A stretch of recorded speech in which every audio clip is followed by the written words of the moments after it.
to be poor. We will make more money in this country from agriculture than we make from oil any day, anytime. Because it's happening everywhere. I read yesterday that Ukraine is giving Nigeria grain. Ukraine is at war.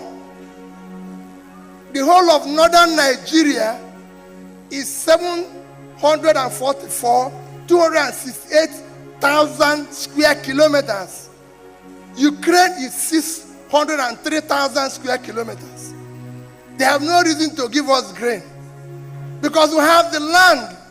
Why are they giving us grain? Because 60% of their land is cultivated, 60% of our own is uncultivated. And the people even say it's for Northeast.